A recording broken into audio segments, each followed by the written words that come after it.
Hi, this is Ricky Sun. I'm a Pi consultant. Today, I'd like to share with you the topic of security, particularly for ransomware attack. Why am I sharing that? Because it is a very common attack. I've seen it 3 times in my life. It locks your server files. You cannot access your valuable information. I want to share with you a couple stories just to scare you a little bit. From OSI Soft, when I was working with OSI Soft, we got sent to Redmond. It's a US city. Microsoft invited us to go to a hackathon called Red Carpet Incubation Program. We have to put together a solution to help increase the production of food. They call it FarmBit. We got sent to Microsoft headquarters. Never been there before, never been Redmond before. Excited going there, put together a solution and present it to Microsoft. Lifetime experience. We go there a week. We have to leverage our Azure environment that is already in place because we don't have time to do all the installation, create a VM from scratch, right? We only have a week. We go in with all the VM setups with some Pi system software installed on the infrastructure. Everything except a couple things we didn't set up. The data set collect the data, Pi integrator for GIS, and also the Pi integrator for business analysis, and also some event frame we have to set up to detect anomalies. We go there a week, we set all these other things up, integrate everything, all the solution together, and then we present that solution to Microsoft, showing them Power BI dashboard that can show how things are in tables and Gantt chart and then Pi Vision, all these other things you can access with to other farm, not just the farm, and dashboard showing the condition of the farm, make sure it's wet enough to be able to grow food. It was Isabel presenting in that data. They like it, and then after a week, heard them, they said, can you do the presentation again? Because other people wanted to hear. That's when we discover when we log on the servers, nothing works because it got ransom attack. What Isabel did is she go to our security champion lead inside OSI Soft. His name is Harry Paul, and he investigated the issue, and then the final conclusion is not to pay the ransom. I think they demand a couple Bitcoins. Of course, we built it ourselves. We didn't do the backup of the test environment. We should have backed it up and then put it somewhere, but we didn't, so we couldn't restore. Plus, all the server got impacted. Not just the backup of the Pi Data Archive, we have the backup of the PiFD database, Pi Vision database, and if we have that, we should be fine, but we don't have that. Try to rebuild the VM. We have to install the operating system, Pi software, and then all these other components like the Pi integrator for business analytics and the GIS. So many things together. Takes 2-3 weeks to rebuild, and then we finally can do the presentation again. And what's the lesson learned here? To me, is have to record the presentation so that we don't have to do it again. Other thing is doing the backup and all that. So that was my first experience with ransom. Couldn't do much when they demand ransom. You either pay or you rebuild. The other story I want to share is from my coworker. He have a hard drive, his live photo. Those are invaluable. All these photos from his 1 year old. Even his mom gave him all the photos. And then he stored that into a digital format. In the old world, you print them all out. Unless there's a fire in the house, they will be okay. But nowadays, it's all digital. With digital, everything is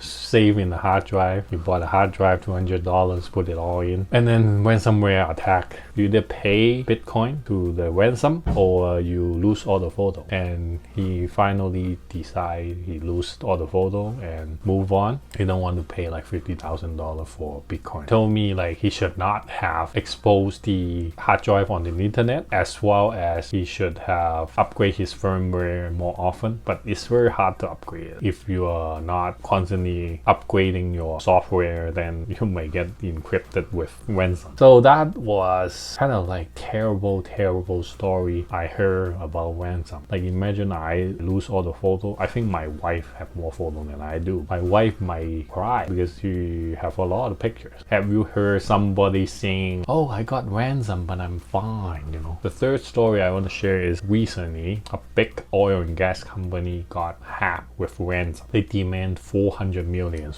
A lot of money, right? That I don't think they can even wanted to afford. And their IT locked down all the servers. Even I think the administrator couldn't access the servers, and it's totally disconnected. And then they try to investigate, and then they rebuild their network. They try to rebuild the whole network, put this new VM back, and then you restore the software there. Maybe they don't want to restore the software also because they may afraid ransom there, and I hope not. But because the information you have collected previously has to put it back. Maybe you do a virus scan or something, but got a good backup, then you should restore so that you got information from the past. That's what the historians is for too. They have to rebuild their network and causes loss of disruption, causing the company millions of dollars at the very least because it impacts their operation. Many people come to work and then they couldn't do much because they don't have access to the servers. That's causing a lot of money. That's a problem. Servers ransom, not just particularly for Pi system, right? Pi system installed on the servers. If the file get locked, we got to come up with some strategy for restoring the Pi, like restoring the system quickly and easily, so that when this attack, you're like, I'm fine. We wanted to give you some ideas so that you can help yourself to restore. But I would say no one will be immune from ransomware attack, because as long as your servers is on the network, there is a possibility that you will get a ransom attack. But there are things we can do to mitigate the risk. First is to perform remote backup, not just do a local backup. Worst is backup on the same hard drive as well. Then you are not immune from not only ransom, but you also will be exposed to the hardware failure. And then if your hardware fail, everything gone too. What I see in common is sometimes people back up their servers on the same hard drive. If hardware failure, you will have to kill yourself. If you have another hard drive, say you are installing D drive, the Pi and archive, and then backup on E, then you are safe from hardware failure. But it is not okay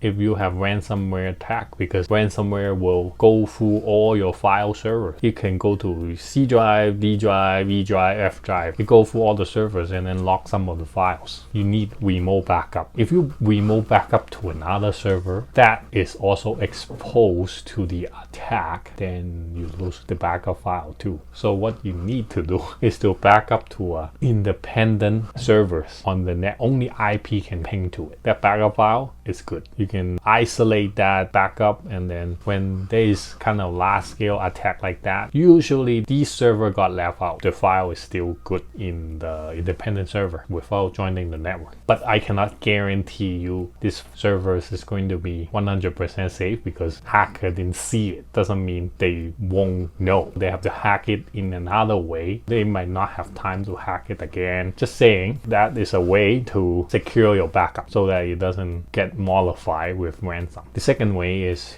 to ask your IT to make your backup immune so that it can only write once and then you can read it many times. What do I mean by that is, once you make it immune, even the system administrator or the account who create the backup cannot modify the file. This is how immune it is. Once you get the file backup immune, then you're gonna be able to restore, and a lifesaver. The third way is more like a disaster recovery strategy. If you have a better disaster recovery strategy, let's say you think little ahead, right? Ransomware attack, what do you do? How do you restore your backup? Assuming you will have a good backup, like from option 1 and 2, then you should have a restore strategy. Then you can quickly bring up the server whenever the IT network is available. Then you won't be panicked because you already written it down. When things happen, you follow the procedure. My company also help people with disaster recovery strategy, you can contact me, like schedule a time with that link. Yeah, I just want to share that because I don't want you to be a victim. Just do that next time. If you have ransom on the servers, you will be fine. You will be calmly facing that and then move on. You don't have to pay ransom. It's not your consideration. If your backup strategy is sloppy, then your restore will be sloppy, and then your DR strategy will be bad. Thank you for watching. Please don't forget to subscribe as well as hitting the bell icon. I'll see you next week. Bye.